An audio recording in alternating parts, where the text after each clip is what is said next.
On a bright, crisp daytime morning, inside a sunlit service station surrounded by humming engines and the steady clatter of tools, something unbelievable happened, something that would change the fate of a poor mechanic forever.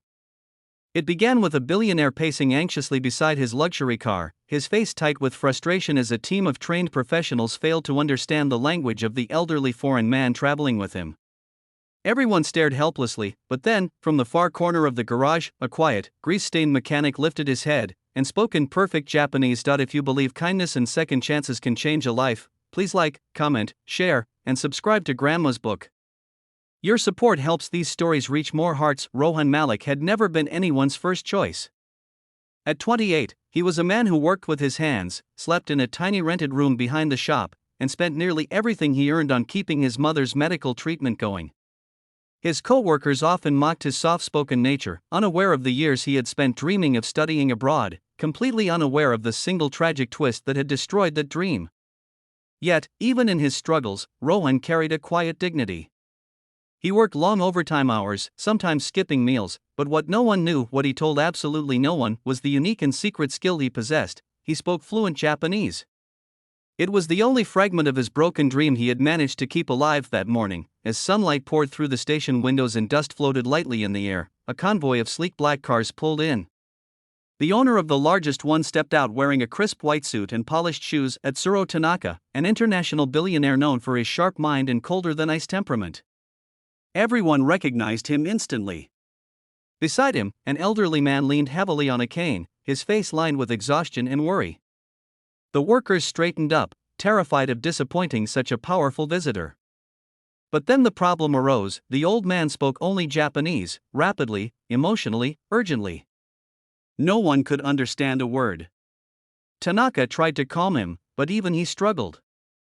The staff panicked. They had no translator. No one knew what to do. Rohan watched silently from the corner, tightening a bolt on a rusted van. He didn't want to get involved. He never stepped forward where he wasn't wanted. But when he glanced up at the elderly man's shaking hands and defeated eyes, something inside him stirred. He remembered his own father, coughing helplessly on the night before he passed away, pleading for help no one came in time to give. Rohan took a deep breath, wiped his hands on his faded blue jumpsuit, and walked forward quietly. The atmosphere shifted. The workers exchanged confused looks. Tanaka stared at Rohan as if the mechanic had stepped into a world where he didn't belong. But then, in a calm, respectful tone, Rohan addressed the old man in gentle Japanese. The room froze. Everyone turned. Even the billionaire's eyes widened. The elderly man, who had been trembling moments earlier, stopped. His shoulders relaxed. His eyes softened with relief. He explained that he was not feeling well, that the journey had been long, and that the car trouble had made him fear he would collapse before reaching his destination. Rohan listened with patience, nodding, offering reassurance, and translating every word for Tanaka. The billionaire, usually stoic, blinked in surprise. He had flown in the best interpreters for meetings before, yet none had spoken with such clarity, empathy, or warmth. Within minutes, Rohan diagnosed the vehicle too. A simple mechanical blockage.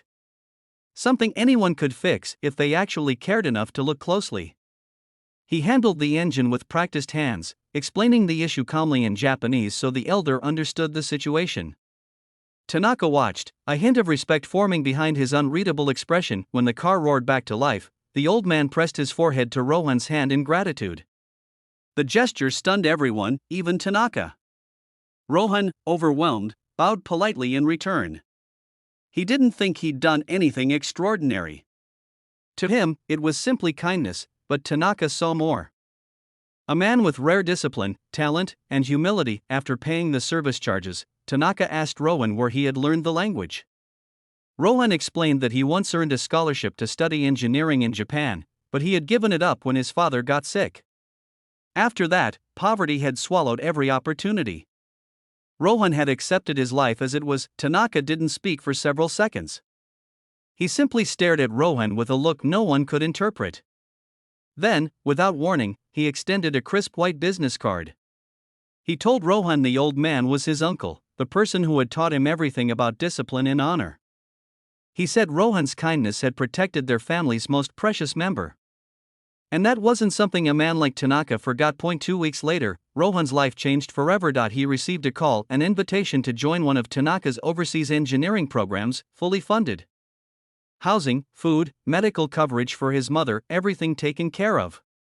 The billionaire said the opportunity wasn't charity. It was recognition of undiscovered greatness. Rohan dropped to the floor, overwhelmed, shaking, crying into his hands because for the first time in years, the world had opened a door instead of closing it. On a bright day months later, standing in a modern Japanese workshop wearing a fresh uniform and holding his mother's hand as she smiled with pride, Rohan knew he had finally stepped into the life he once thought he had lost forever.